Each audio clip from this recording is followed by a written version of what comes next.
La clase pasada estábamos hablando sobre la ley de Faraday, esa inducción de, de fe inducida. Estamos hablando de la inducción de fe inducida. Por ejemplo, tenemos este simulador. Este, aquí están las líneas de campo magnético. Fíjese que salen del norte, llegan al sur, perfecto. Aquí hay una bobina que puedo, aquí no, bueno, no puedo generar una. Bueno, listo. Aquí conecta con una resistencia, bueno, conecta con un voltímetro, que es un medidor de voltímetro, y pasa por una resistencia, y esta resistencia viene y conecta aquí con la bobina. Ahora, hay varias formas de generar fe inducida. De la bobina, ¿cierto? Variando el flujo, variando las líneas de campo magnético, ¿cierto? Otras cambiando la polaridad, inclusive si yo la pongo acá, cambiando, bueno, veamos acá, cambiando, esta es la fe inducida es igual a menos la variación del flujo en el tiempo, el flujo es igual a B por A, que es un producto punto entre dos vectores, ¿cierto? Es un producto punto entre dos vectores, que es B por A por el coseno del ángulo, entonces la fe es igual a menos la derivada con respecto al tiempo, ¿cierto? La derivada con respecto al tiempo de B por A por el coseno de teta.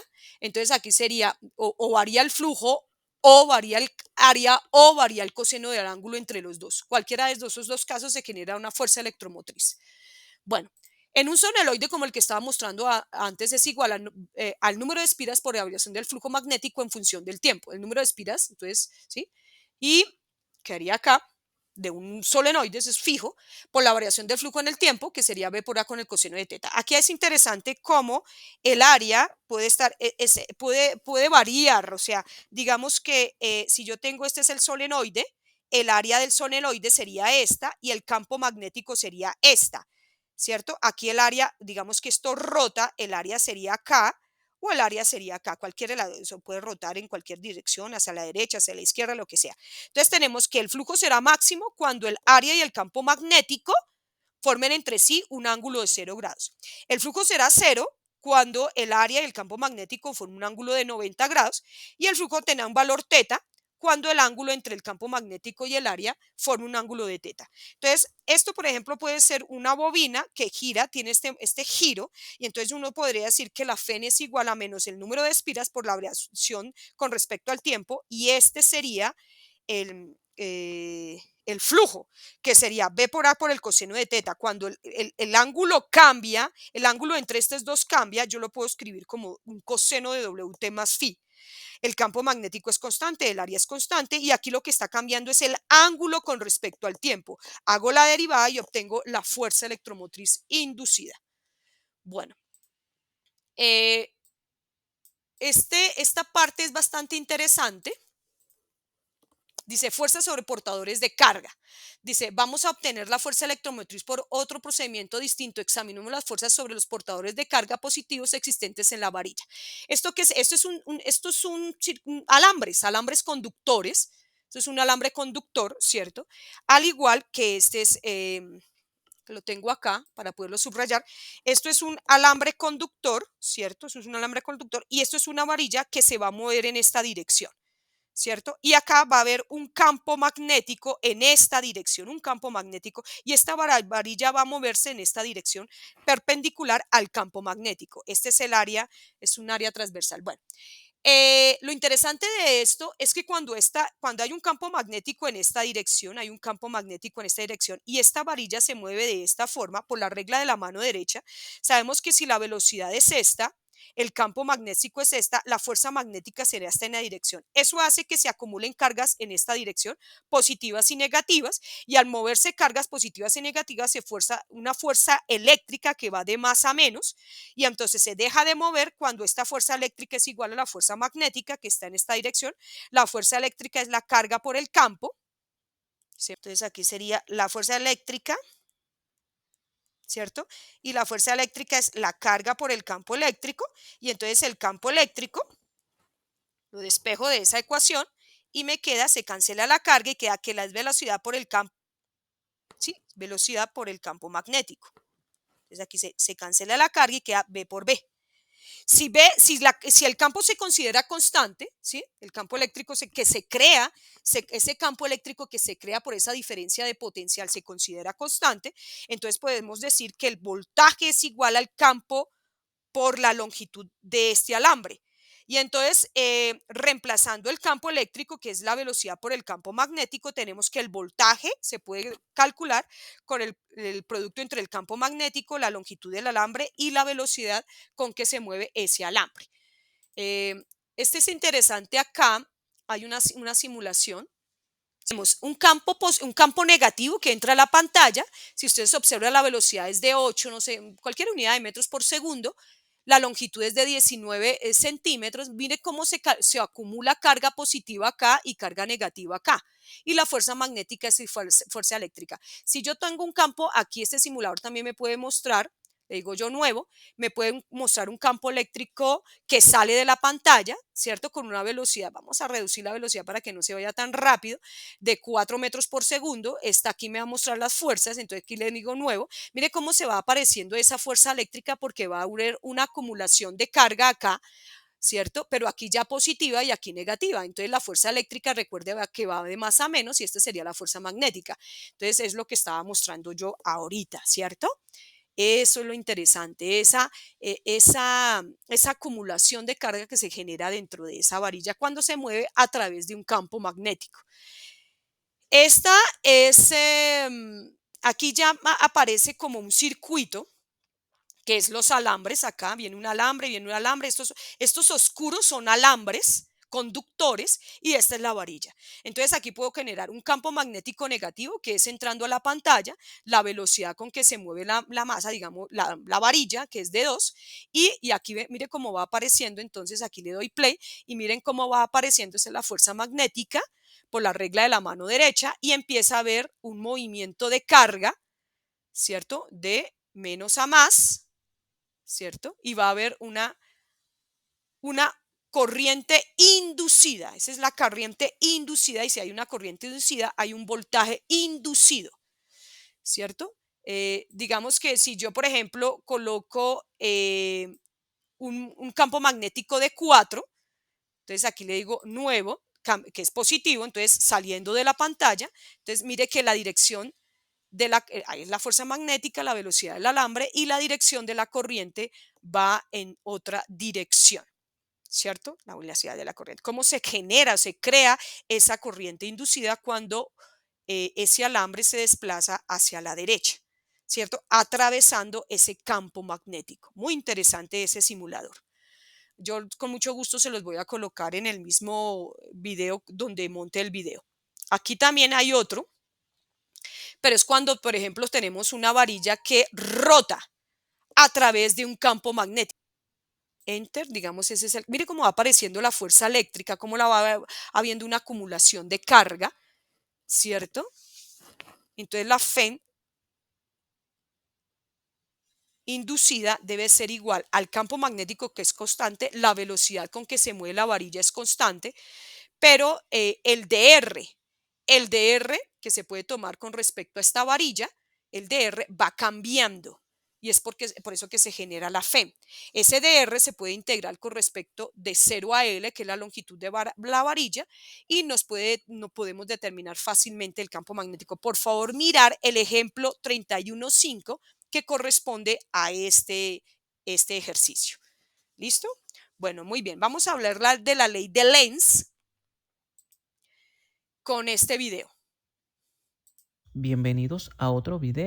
Es decir, la ley de Lenz se aplica cuando tenemos un circuito de este tipo, el cual se encuentra inmerso en un campo magnético, y observamos que el flujo de campo magnético cambia a transcurrir el tiempo. Es decir, ese flujo magnético aumenta, como en este caso, o disminuye también. Acá tenemos estas líneas de campo magnético, las cuales se muestran entrando por la simbología, estas X verdes. Vemos que inicialmente esta es la cantidad de líneas y al transcurrir el tiempo esa cantidad de líneas aumentan. También puede ocurrir el caso contrario, en el cual esas líneas disminuyen, es decir, el flujo magnético disminuye. La ley de Lenz, en estos casos, cuando ocurre esa variación de campo magnético, será la que me indique el sentido de la corriente. A continuación, describo dicha ley. ¿Qué dice la ley de Lenz? La corriente inducida en una espira está en la dirección que crea un campo magnético que se opone al cambio en el flujo magnético en el área encerrada por el circuito.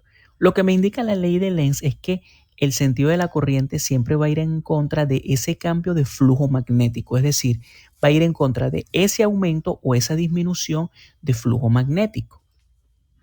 Si observamos las figuras, en la segunda, el área que encierran las líneas de campo magnético es mayor. Por lo tanto, el flujo aumenta y la corriente inducida debe ir contra ese aumento. Para contrarrestar el aumento, deben eliminarse las líneas de campo magnético con otras que tengan dirección opuesta. Es decir, para yo contrarrestar este aumento de flujo magnético, debería colocar líneas de campo magnético que estén saliendo para que se resten con estas que están entrando. De esta manera, el flujo magnético va a disminuir y va a tender a como era inicialmente, que habían menos líneas de campo magnético. Para poder nosotros encontrar el sentido de la corriente, debemos primero ubicar esas líneas de campo magnético que estén saliendo. Según lo anterior, debería colocar líneas de campo magnético saliendo, es decir, al contrario de las líneas que están entrando como indica la figura. Es decir, aquí tengo líneas de campo magnético que están entrando y si le coloco líneas de campo magnético que estén saliendo, esas líneas van a restar a esas otras líneas que están entrando y el flujo va a disminuir. Si aplicamos la regla de la mano derecha sobre uno de los rieles del circuito tomando en cuenta las líneas de campo magnético que están saliendo, tendría que la corriente circula en sentido antihorario. Es decir, luego que yo ubico imaginariamente estos puntos que serían las líneas de campo magnético que están saliendo y me ubico sobre cualquiera de estos rieles para aplicar la regla de la mano derecha, en este caso me ubicaré en este riel azul, es decir, aplico la regla de la mano derecha, abrazo este riel con mi mano derecha y hago que esta punta de mis dedos coincidan con el sentido de estas líneas de campo magnético que están saliendo. Al hacerlo, me quedará que el pulgar apunta hacia arriba. Entonces el sentido de la corriente sería este y el circular por todo el circuito tendría un sentido antihorario. Y esto sería la ley de Lenz. Ok, vamos a hacer otro ejemplo. Acá dice determinar el sentido de la corriente en la siguiente configuración utilizando la ley de Lenz. ¿Qué tenemos acá? En este caso tenemos un flujo magnético que va disminuyendo. Es un caso contrario al ejercicio anterior. Si observamos las figuras, en la segunda el área que encierran las líneas de campo magnético es menor. Por lo tanto, el flujo disminuye y la corriente inducida debe ir contra esa disminución. Para contrarrestar la disminución deben aumentar las líneas de campo magnético que están entrando. Es decir, debería colocar en este circuito del lado derecho más líneas de campo magnético entrando de tal manera que aumente ese flujo y logremos estar en su estado inicial, ya que, como dijimos, la ley de Lenz, el sentido de la corriente va en contra de ese cambio, en este caso en contra de esa disminución. Según lo anterior, debería colocar las líneas de campo magnético entrando, es decir, aquí coloco estas líneas que se indican con X roja, que serían líneas de campo magnético que están entrando. Si aplicamos la regla de la mano derecha sobre uno de los rieles, tomando en cuenta las líneas de campo magnético que estoy colocando entrando, tendría que la corriente circule en sentido horario. Es decir, si yo aplico la regla de la mano derecha, de nuevo ubicándome en este riel azul, hago que esta punta de mis dedos coincidan con estas líneas que están entrando, quiere decir que las puntas de mis dedos estarán hacia adentro de la pantalla de la computadora. Mi pulgar quedaría en este sentido, ¿ok? Es decir, vamos a abrazar ese riel haciendo que la punta de nuestros dedos coincidan con estas X que serían puntos que están entrando. Quiere decir que la punta de mis dedos estarían entrando. Bien. Y este sería el sentido de la corriente. Bueno, yo creo que con ese video, por favor, si lo quieren ver con más detalle, por favor, dirigirse a la clase 31, Ley de Lenz. ¿Listo? De explicación y ejemplo de de espiral ciencias. Bueno, muy bien. Tengo otro bastante interesante que me parece aplicable a Por un lado tenemos sobre la ley de Lenz. Entonces vamos mijitos, aprovechen pues que hay regalos para todos. Pásate a Postpago y recibe un bono regalo por 100.000 pesos. Tenemos que cuando se produce una variación del campo magnético en las cercanías de un conductor eléctrico, en este último se induce una corriente eléctrica. Este fenómeno se conoce como inducción electromagnética. Da igual que movamos el imán o la bobina. Siempre que haya una variación del campo magnético respecto al conductor, se inducirá una corriente.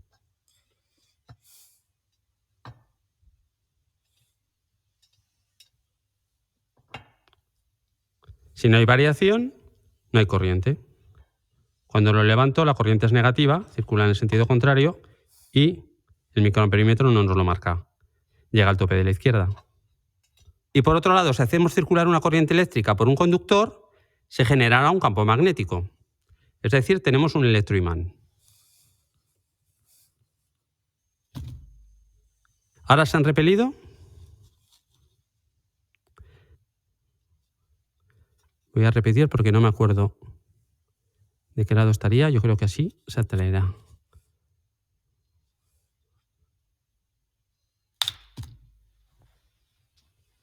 ¿De acuerdo? Al circular una corriente eléctrica por un conductor, generamos un campo magnético. Y ahora es cuando viene la magia. Voy a cortocircuitar la bobina, de forma que tenemos un circuito cerrado. Voy a ponerlo de lado. Y observad lo que ocurre. Acerco un imán y lo voy a alejar rápidamente. Y ahora voy a hacer lo contrario. Voy a acercarlo. No lo he tocado, ¿eh?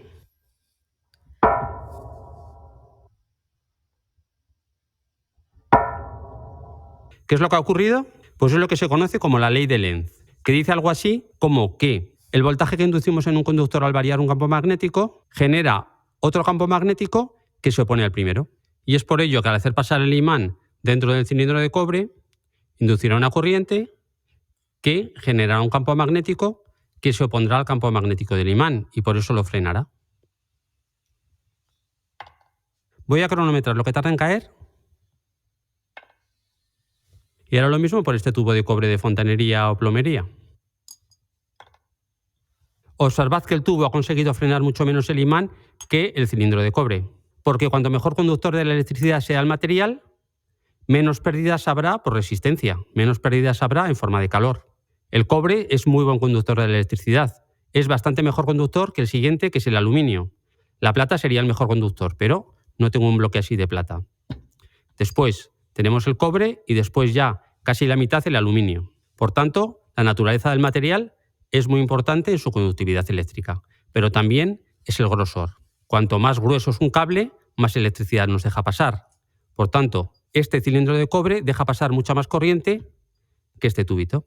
Ahora voy a repetir el experimento con el tubo de cobre dentro de un tubo de cobre de más diámetro.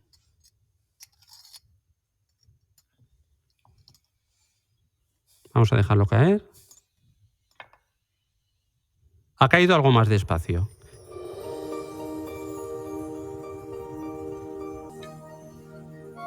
Cuanta más cantidad de cobre, mejor circulará la corriente y se generará, por tanto, un campo magnético opuesto más potente que frenará más la caída del imán. Alguien me proponía que lo hiciese dentro del agua. Pues vamos a probarlo.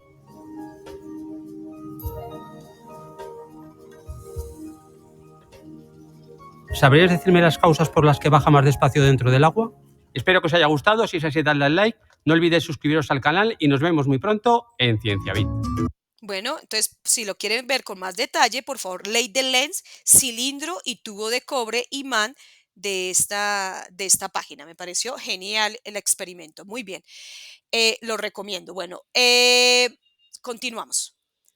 Entonces, bueno, velocidad y campos eléctricos, donde hemos visto que el flujo magnético cambiante induce una fuerza electromotriz y una corriente en un lazo de conducción. Debemos concluir en consecuencia que un campo eléctrico se crea en el conductor cuando el resultado del flujo magnético es cambiante. Imagínense que ustedes tienen aquí, esto es un flujo magnético. Eso es un flujo magnético que es cambiante en el tiempo, o sea, disminuye o aumenta en el tiempo. Entonces se crea. Entonces, dice que un campo eléctrico se crea en el conductor como un resultado del flujo magnético cambiante. En efecto, la ley de inducción electromagnética muestra que un campo eléctrico siempre se genera por medio de un flujo magnético variable. e incluso en el espacio libre donde no hay cargas presentes. Sin embargo, este campo eléctrico inducido tiene propiedades que son bastante diferentes de las correspondientes a un campo electrostático producido por cargas estacionarias. Podemos ilustrar este punto considerando un lazo de conducción de radio R situado en un campo magnético uniforme que está perpendicular al plano del lazo, como se muestra aquí. Si el campo magnético cambia en el tiempo, entonces la ley de Faraday nos indica que una fuerza electromotriz dada por Fe igual a menos la variación del flujo en el tiempo, esta sería la fuerza electromotriz, ¿cierto? Se induce en el lazo. La corriente inducida que se produce implica la presencia de un campo eléctrico inducido E, ¿cierto? Entonces, el trabajo, el cual debe estar, el campo aquí es tangente, ¿cierto? Que se considera tangente, el cual debe estar tangente al lazo, pues todos los puntos del mismo son equivalentes. El trabajo hecho al mover una carga de prueba Q, la fuerza, el trabajo se puede considerar como, lo borré, entonces el trabajo es igual a la fuerza eléctrica, que es Q por el campo eléctrico, multiplicado por 2pi por R, que es el desplazamiento, ¿cierto? Entonces, si el trabajo es considerado como esto, como esta es la energía potencial eléctrica, entonces, que es el trabajo es igual a la carga por la energía potencial eléctrica, y el trabajo es considerado por la fuerza por el desplazamiento, entonces igualamos y tenemos que Q por la FEM, la carga por la FEM es igual a la carga por el campo eléctrico por el desplazamiento, que es 2pi por R, que es este. Entonces, despejando el campo eléctrico, obtenemos que esto es igual a la FEM dividido por 2pi por R igual,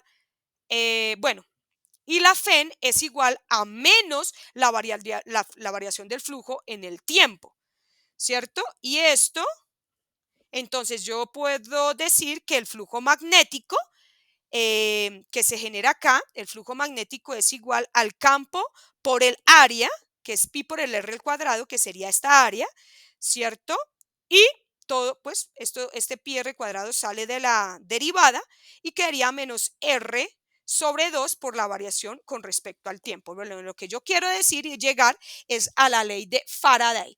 La ley de Faraday que me dice que la integral cerrada de E punto diferencial de longitud es igual a menos la variación del flujo en el tiempo. Y finalmente, la ley de Ampère-Maxwell es esta acá. Bueno, esto me indica que una variación de flujo en el tiempo me crea campos eléctricos. Y la ley de Ampère-Maxwell lo que me está diciendo es que la variación de flujos eléctricos me genera variación de campos magnéticos. O sea, al contrario, sí, esto es así. Esto es así. Bueno.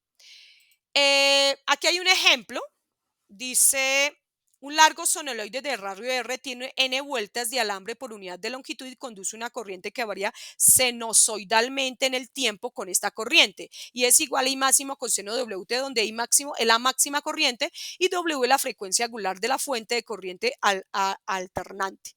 Determina el campo eléctrico fuera del solenoide a una distancia de R del eje. Entonces aquí tenemos un núcleo, un solenoide, ¿cierto? La corriente que ingresa es I máxima coseno de WT, ¿cierto? Entonces lo que hacemos para la parte izquierda de la ley de, esta ley de Faraday, ¿cierto? Esta parte izquierda donde dice que la integral cerrada de punto diferencial de longitud. Entonces lo que hacemos es esta trayectoria de radio R, ¿cierto? Y bueno, sabiendo que el flujo magnético de un solenoide es igual a B por A, donde A es pi por el R al cuadrado, que es el área transversal del solenoide, y entonces tenemos que la integral cerrada de punto diferencial de longitud la podemos escribir como el campo eléctrico, que es constante, por el 2pi por R, que sería esto de acá, igual a menos la derivada del flujo magnético, pero el flujo magnético es B por R cuadrado, B por pi R cuadrado con respecto al tiempo, sacamos esto de la derivada y esto quedaría derivada del campo con respecto al tiempo, ¿cierto? Sabemos que el campo magnético de un solenoide es nu sub 0 por el número de espiras por la corriente, donde la corriente es esta que nos dan acá.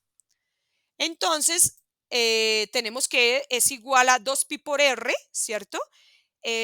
Bueno, aquí sacamos pi r cuadrado, y dejamos la variación del flujo en el tiempo y reemplazamos ese campo magnético por nu sub 0 por n por i, que es i, es esta corriente que está acá. Entonces sería esto de acá, sacamos lo que es constante. Entonces aquí sería, esto está multiplicando, pasa a dividir, y aquí sería pi por el r cuadrado por nu sub 0 por el número de espiras, sale de la derivada, y simplemente nos queda que la derivada con respecto al tiempo solo es con respecto al ángulo, coseno del ángulo. Y ya derivando esto, es la derivada del coseno, que es menos seno, por la derivada interna, que es w.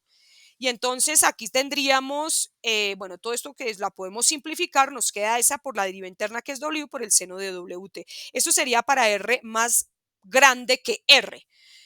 Dice, por consiguiente, el campo eléctrico varía sinusoidalmente con el tiempo y su amplitud disminuye como 1 sobre R, ¿cierto? 1 sobre R fuera del solenoide. Ahora, vamos a determinar el campo magnético dentro del solenoide. Entonces, dentro sería R menor que R, o sea, sería un radio menor, con un radio menor aquí que el solenoide, aquí dentro del este R ya no será fuera, sino dentro. Y entonces aquí volvemos a hacer exactamente lo mismo. Esta parte de la integral sería la misma, que es este es el anillo que nosotros estamos tomando. El campo eléctrico es constante, lo consideramos constante.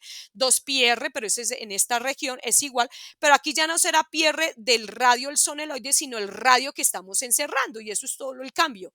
Entonces aquí sería, este está acá, ¿cierto? Y entonces aquí sería E por el diferencial de longitud, que sería igual a menos la variación con respecto al tiempo. Entonces, fíjese que aquí el área es el área encerrada, pi por el radio al cuadrado, que también lo sacamos de la integral porque esa no depende del tiempo, solo depende de la corriente, ¿cierto? Y entonces aquí sacamos esto, que es, sacamos esto y sacamos esto de la derivada, y nos queda que lo único que depende del tiempo es el ángulo, coseno de wt, y lo mismo, la integral del coseno es menos el seno, ¿cierto? Por la derivada interna, y entonces ya haciendo las simplificaciones nos queda esto. Si lo quieren ver mejor, eso está resuelto en el texto guía, que es Serway, ¿cierto? Que las fotocopias que yo les dije que por favor sacaran, ¿cierto? Y está resuelto como el ejemplo 31.9. Entonces, ¿cuál es la idea? La idea es que ustedes, por favor, van a desarrollar todos los ejercicios del capítulo 31 de la sección Ley de Faraday y de Ley de Lenz. ¿Listo? Entonces, nos vemos la próxima clase para resolver dudas.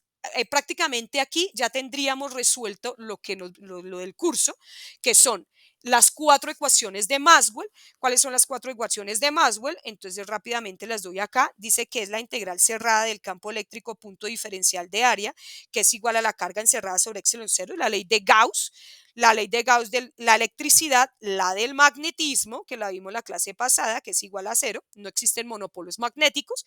La que estoy viendo acá, que es la integral de E punto diferencial de longitud, es igual a menos la variación del flujo magnético con respecto al tiempo, y la integral cerrada de B punto diferencial de longitud, que es igual a nu sub 0 por la corriente más epsilon sub 0 por nu sub 0 por relación de flujo eléctrico con respecto al tiempo. Y esas son lo del curso, que se ven las 4 ecuaciones de Maxwell.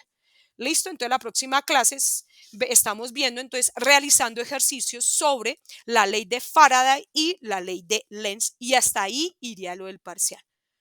¿Listo? Bueno.